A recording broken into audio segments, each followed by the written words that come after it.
Bienvenue sur Reset ton assiette, le podcast qui tous les jeudis déconstruit avec vous la diet culture et toutes les injonctions liées à notre apparence et à notre assiette. Je m'appelle Juliette, je suis thérapeute officiellement certifiée en alimentation intuitive et fondatrice de The Last Quiche, pour enfin ne plus être prise pour une quiche par la culture des régimes et redevenir la mangeuse intuitive, badass et apaisée qui sommeille en toi. Donc prends-toi ton petit thé, ton latte et let's go pour l'épisode du jour. Bonjour à toutes et bienvenue dans ce nouvel épisode de Reset ton assiette. Alors aujourd'hui, je voudrais vous parler d'une phrase qu'on peut vite entendre ou qu'on peut prononcer aussi. Cette phrase, c'est « je me sens grosse ». Et j'aimerais parler de cette phrase puisque pour moi, elle révèle beaucoup de choses et en même temps, elle est un peu problématique. Alors, le but, c'est pas de vous juger ou de te juger si t'as déjà dit cette phrase ou tu l'as dit souvent, mais plutôt, voilà, un petit peu creuser, qu'est-ce que veut dire vraiment cette phrase pour toi, et aussi de t'inviter, en fait, à aller explorer ce que tu ressens vraiment quand tu dis, quand tu penses « je me sens grosse ». Et comment on peut apprendre peut-être à nommer différemment nos émotions, nos ressentis, et aussi, de voir en quoi cette phrase, mine de rien, elle renforce ta grossophobie intériorisée, internalisée, etc. On va parler de tout ça dans cet épisode aujourd'hui. Je me sens grosse. Est-ce qu'il faut arrêter de dire ça demain ou c'est ok? On en parle tout de suite, c'est parti.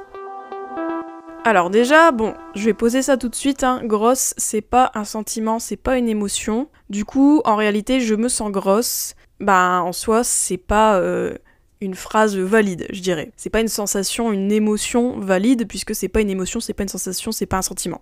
Tu verras jamais dans la roue des émotions, je sais pas si tu connais cet outil, c'est un outil que je donne d'ailleurs à mes clientes, notamment dans Croque Madame aussi, où tu peux essayer d'identifier tes émotions, en aucun cas il y a grosse. Du coup quand tu te dis je me sens grosse, en fait il n'y a pas d'émotion derrière, de grosseur en fait. La grosseur c'est un qualificatif, un adjectif si vous voulez, grosse c'est un adjectif. Tu verras jamais sur une roue des émotions grosse par exemple. Alors pourquoi tant de femmes, tant de gens, tant de femmes surtout, oui, disent « je me sens grosse ».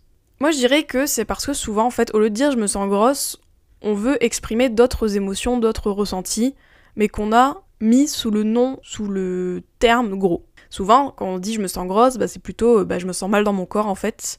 Je ressens des émotions désagréables par rapport à mon corps, donc ça a nommé, ou je me sens pas acceptée, rejetée, je me sens moche, entre guillemets, c'est-à-dire moche aussi c'est pas une émotion, mais du coup c'est plutôt je me sens en décalage par rapport aux normes de beauté que j'ai internalisées, que je vois partout, et du coup je ressens une émotion un peu de rejet, d'être en inadéquation peut-être avec ce qu'on attend de moi, du coup je suis en décalage, donc du coup je me sens mal en fait par rapport à ça, etc. Et en fait dans notre société on a vraiment lié gros à mal. En fait. Et du coup quand on se dit je me sens grosse, c'est plutôt je me sens mal dans mon corps en fait, typiquement. Et aussi je pense que, donc il y a cet aspect là, je pense que des fois c'est juste qu'on se sent mal dans notre corps, du coup on dit je me sens grosse. Et il y a aussi l'aspect dysmorphique, on va dire, dans le sens que souvent quand on a des troubles du comportement alimentaire, ou qu'on a fait des régimes, ou bien, je dirais plus largement, quand on est une femme dans une société grossophobe et pro-culte de la minceur, on peut voir notre corps de manière déformée. Du coup, quand on se dit « je me sens grosse », c'est parce qu'on se sent peut-être dilaté, ballonné, avec un ventre plus proéminent que hier, etc. Peut-être dû au ballonnement, peut-être dû au fait qu'on a mangé, du coup notre corps, notre ventre a pris plus de place. Mais donc, est-ce que c'est vraiment une émotion? Non, c'est pas du coup je me sens grosse, c'est je me sens ballonnée, je me sens lourde peut-être dans l'estomac. Et ça, c'est important de qualifier un petit peu ce qu'on entend par là. Je veux dire, quelqu'un, moi, qui me dirait, une cliente qui me dirait je me sens grosse, je pense que je l'inviterais justement à explorer un petit peu ce qu'elle entend par là. Et souvent, on arrive vite à je me sens mal dans mon corps, ou je me vois grosse, en fait, je me vois plus grosse que j'aimerais, ce genre de choses, c'est pas pareil que de se sentir grosse, en fait. Se voir plus grosse, peut-être c'est lié à une perception biaisée de notre rapport au corps, de notre vision de notre corps, de notre image corporelle, chose qui est due du coup à des troubles du comportement alimentaire, ou à des problèmes de dysmorphophobie, etc. Mais donc, ce n'est pas la sensation « je me sens grosse », quoi, dans l'idée. Et en soi, cette phrase, moi, je trouve que je me sens grosse, c'est tellement dans le langage courant, alors que voilà, comme je disais, ça reflète pas vraiment ce qu'on veut dire. Mais en plus, c'est assez problématique comme phrase, en soi. C'est pour ça que je vous invite vraiment à arrêter de la dire, vraiment. Enfin, voilà, après, encore une fois, pas de jugement si vous la dites régulièrement ou si tu la dis régulièrement, mais je t'invite quand même à changer de vocabulaire par rapport à ça. Pourquoi ? Parce que déjà, je me sens grosse, ça entretient l'idée que gros est égal négatif. Parce que souvent, quand on dit je me sens grosse, c'est ce côté je me sens mal en fait, je me sens pas bien dans mon corps, etc.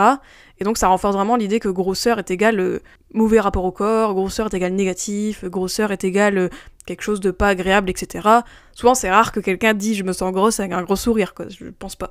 Donc il y a vraiment ce côté gros est égal négatif, chose qu'on essaie, je trouve, de déconstruire un petit peu quand on est dans un process d'alimentation intuitive, ou plus largement quelqu'un qui aimerait avoir un rapport au corps plus serein.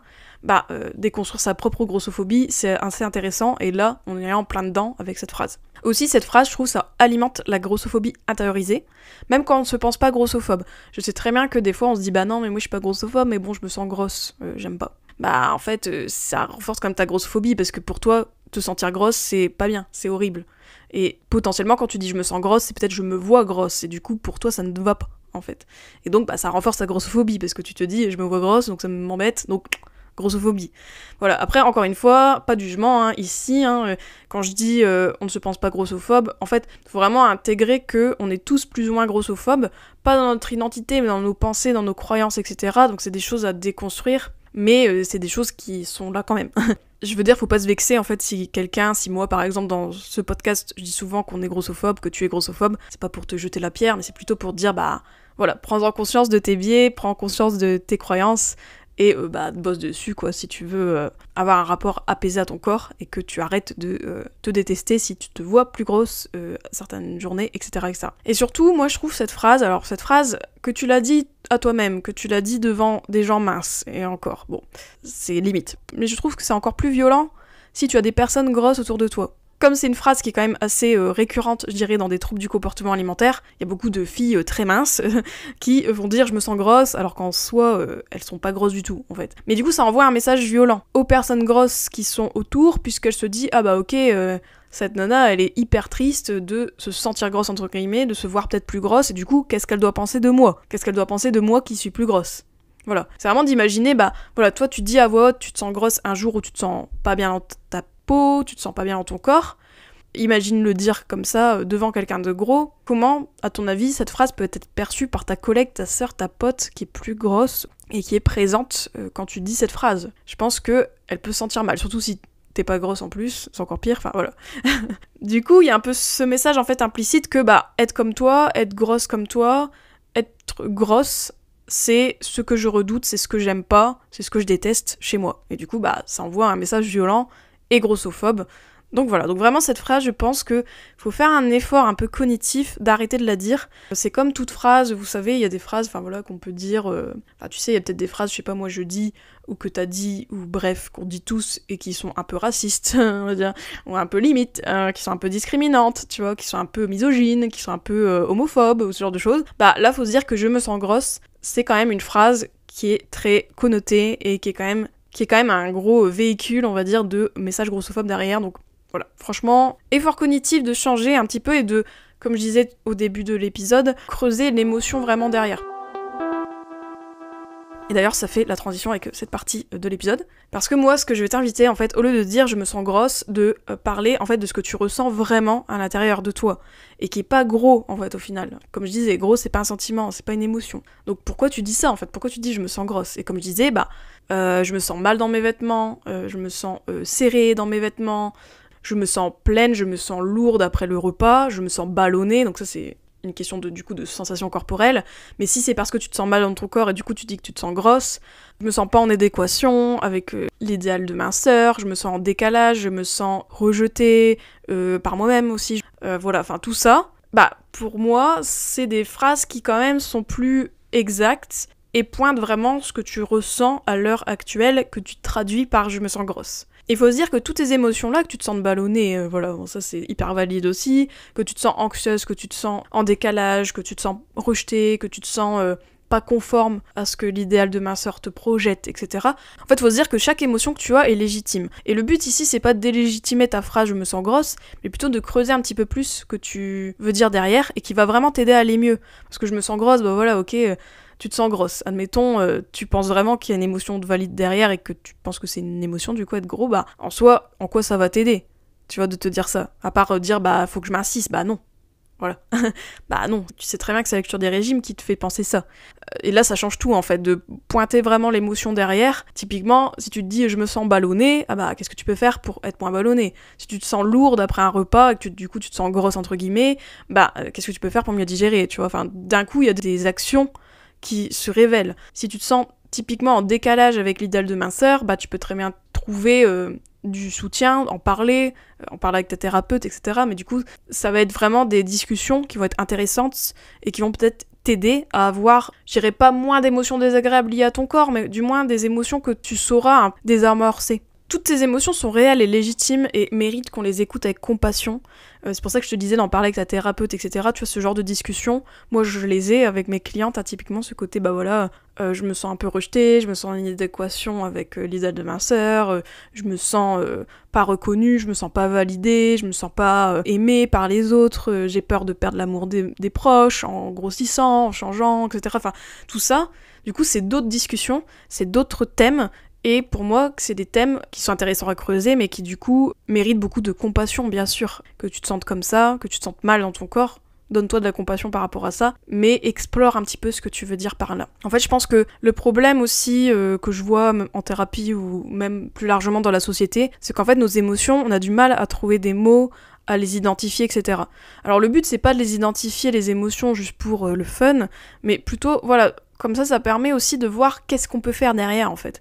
Une fois que tu sais que t'as peur de grossir, bah il y a des outils, il y a des choses à faire pour que tu ailles mieux par rapport à ta peur de grossir, ou du moins que tu la vois autrement, ou que tu sais quoi te dire dans les moments où t'as plus peur, tu vois. C'est vraiment cette idée de plus je sais l'émotion en question, plus je peux trouver une réponse adéquate à cette émotion, et plus je peux l'accueillir, plus je peux lui donner de la place, plus je peux décortiquer un peu ce que je veux dire par là, et plus je peux mieux me connaître, en fait.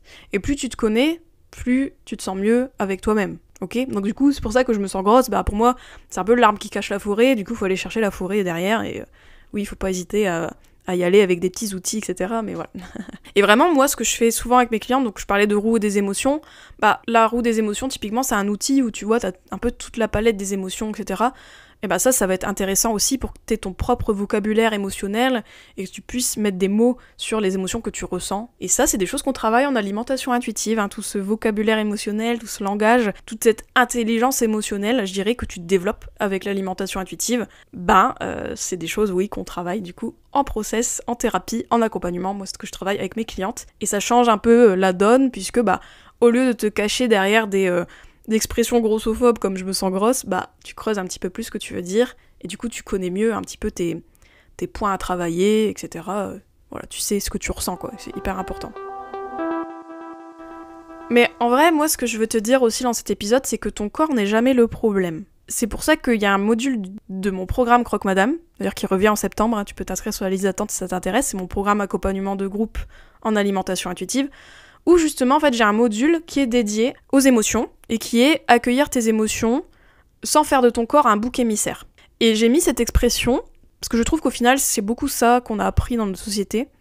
Quand on est une femme, en fait, on a beaucoup internalisé le fait que quand on se sent mal dans notre vie, par rapport à nous-mêmes, par rapport aux autres, etc., quand on se sent en décalage, quand on se sent pas accepté, pas aimé, etc., bref, il y a un mal-être, on a tendance à l'associer directement à notre corps. En fait, notre corps devient le bouc émissaire, parce que non seulement il est un peu le réceptacle des émotions désagréables, parce qu'on lui met tout sur le dos, et en plus de ça, donc typiquement quand on se sent mal dans notre corps, on dit « je me sens grosse », direct on le lie à notre corps, alors que peut-être pas du tout, c'est un truc mental, en fait, si tu te sens pas bien dans ta vie, c'est pas ton corps, en fait, le souci, c'est ça t'invite à faire un travail sur toi, un travail de thérapie, typiquement, mais c'est pas ton corps qui doit être changé. Mais du coup, quand je disais le corps est un bouc émissaire, c'est parce que, comme on a associé l'idée que dès qu'on va pas bien, hop, c'est le corps qui trinque, et du coup on blâme notre corps, qu'est-ce qu'on fait derrière ? On fait des régimes. On se sent pas bien, on se sent grosse entre guillemets, hop, qu'est-ce qu'on fait ? On fait un régime.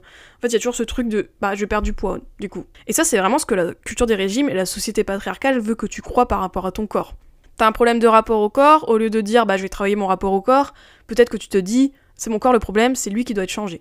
Et ça, je veux vraiment que tu conscientises que ce que tu penses de ton corps aujourd'hui est façonné par des décennies, des siècles même de messages sexistes, grossophobes, patriarcaux et surtout des messages aussi capitalistes, parce qu'on t'a appris vraiment à internaliser le fait que grossir c'est mal, que se sentir gros, entre guillemets, c'est une émotion, que tu peux dire ça, que tu peux blâmer ton corps du coup si tu te sens pas bien parce que c'est lui qui doit changer et que en fait si tu changes ton corps tu iras mieux, tu vois, le fait d'être mince c'est une réussite, le fait d'être gros c'est un échec, le fait d'être gros c'est mal, le fait d'être mince c'est bien, être mince c'est être aimé, c'est valorisé, etc. Alors qu'être gros c'est l'inverse et du coup bah quand tu te sens mal et que tu te sens pas aimé, pas désiré, tu te dis que tu te sens grosse, tu vois. En fait, c'est cette même logique derrière. Donc du coup, quand tu te sens mal, entre guillemets, tu projettes cette souffrance sur ton corps. Mais dis-toi bien que ton corps n'est pas le problème. Le problème, c'est cette culture, c'est ce système qui te dit que ton corps est un problème. Ce que tu peux faire du coup à la place de cette phrase, ce que tu peux te dire peut-être à la place de « je me sens grosse », c'est déjà de faire une pause un petit peu. Et de dire « ah, ok, je dis la fameuse phrase, el famoso, voilà, la fameuse », et de dire « bah, en fait, qu'est-ce que je ressens vraiment ? Qu'est-ce que je veux dire par là ?» En fait, est-ce que c'est un ressenti corporel que j'ai, mais du coup j'ai mis derrière le mot gros, et que c'est ballonné, etc. Ou est-ce que c'est une émotion, c'est un stress, c'est une anxiété, c'est une insécurité, c'est de la honte, de la culpabilité, tu vois. Il y a une différence en fait entre émotion et sensation physique que t'as associée à être gros. Peut-être que voilà, t'es ballonné, peut-être que tu te sens dans l'inconfort digestif, peut-être que tes vêtements te serrent parce que, bah voilà, je sais pas, t'as tes règles et du coup t'es un peu plus gonflé. Enfin, tu vois ce que je veux dire, c'est différent de dire je me sens grosse. Et vraiment, n'hésite pas à mettre des mots précis sur ce que tu ressens. Voilà, je me sens ceci, cela, etc. Et de pourquoi pas prendre une roue des émotions pour essayer de gagner en vocabulaire émotionnel. Et bien sûr, dans ces moments-là, bien sûr, si c'est parce que tu te sens mal dans ton corps, offre-toi beaucoup de compassion, d'autocompassion. J'en parle souvent sur ce podcast, j'en ai fait un épisode il y a pas longtemps, n'hésite pas à aller l'écouter sur l'autocompassion. Le but, c'est jamais de se juger, le but, c'est de explorer, de se connaître, de t'écouter, de accueillir un peu tes ressentis. Et c'est pour ça que c'est cool les thérapies et les accompagnements comme le mien, c'est que moi je t'offre cet espace-là en fait. Et je trouve c'est pour ça que c'est très important d'être accompagné, parce qu'on a besoin d'espaces où on dit, où on exprime nos ressentis, on les verbalise sans jugement. Moi je juge jamais mes clientes, elles me disent plein de trucs différents, je ne les juge jamais, je ne te dis jamais oh bah ça c'est grossophobe, c'est pas bien, ce genre de choses, pas du tout. Enfin, et j'espère que même là cet épisode t'as compris ce que je voulais dire. Quand je dis que c'est grossophobe, c'est pas pour te juger toi, c'est plutôt pour revenir un peu à ce côté, bah en fait, ce que tu dis, c'est l'arbre qui cache la forêt, et c'est pas toi qui as créé cet arbre, c'est la culture des régimes. Donc pour conclure, je dirais que je me sens grosse, du coup c'est pas juste une phrase en fait. C'est un condensé de tout ce que la société nous a appris à redouter, le fait de grossir, etc. Et on l'associe du coup à un mal-être. Mais en déconstruisant cette phrase et en la remplaçant par des mots plus justes, plus doux, plus honnêtes avec toi-même, tu fais un pas de plus vers la réconciliation avec ton corps en fait. Et tu participes aussi à cet élan contre la grossophobie, parce que si tu arrêtes de dire ce genre de phrase, et que peut-être tu peux dire aussi à des gens qui la disent, bah peut-être que ta phrase elle est pas exacte, et bien ça peut aussi ouvrir des discussions et parler de grossophobie, et du coup déconstruire ensemble en fait, collectivement.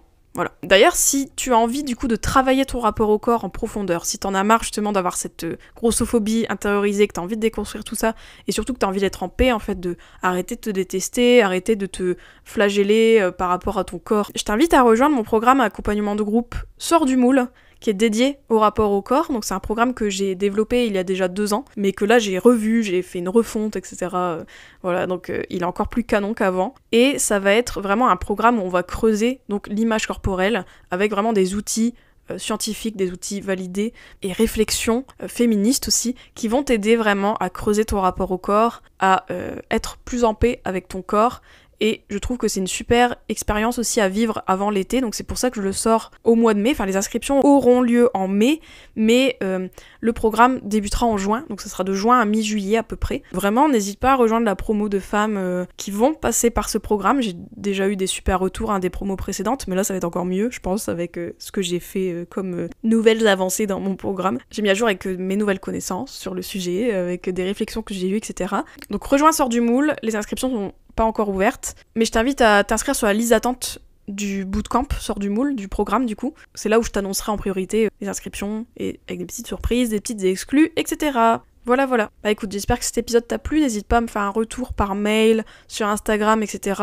Est-ce que toi, c'est une phrase que tu prononçais souvent, je me sens grosse? Est-ce que t'as compris un petit peu ce que je t'invite à faire dans cet épisode? Voilà, n'hésite pas à me le dire. Et bien sûr, je suis dispo également si tu veux prendre un accompagnement en alimentation intuitive, donc du coup creuser ta relation alimentation au corps, etc. avec un point de vue féministe et inclusif, et ben n'hésite pas à regarder mon accompagnement Reset. Voilà, bah on se dit à la semaine prochaine pour un nouvel épisode. Gros bisous, ciao. Et voilà, c'est la fin de cet épisode. N'oublie n'oublie pas, si tu as besoin de moi pour t'aider à redevenir mangeuse intuitive, tu peux retrouver tous mes accompagnements sur mon site thelastquiche.fr, mais aussi plein de ressources gratuites. Entre 2 épisodes, tu peux me retrouver sur mon compte Instagram, @thelastquiche, sur ma chaîne YouTube et même sur LinkedIn. Si le podcast te plaît, mets-moi 5 étoiles sur ta plateforme d'écoute et laisse un petit commentaire. Et bien sûr, parle-en autour de toi pour aider d'autres femmes à faire leur propre reset. À bientôt!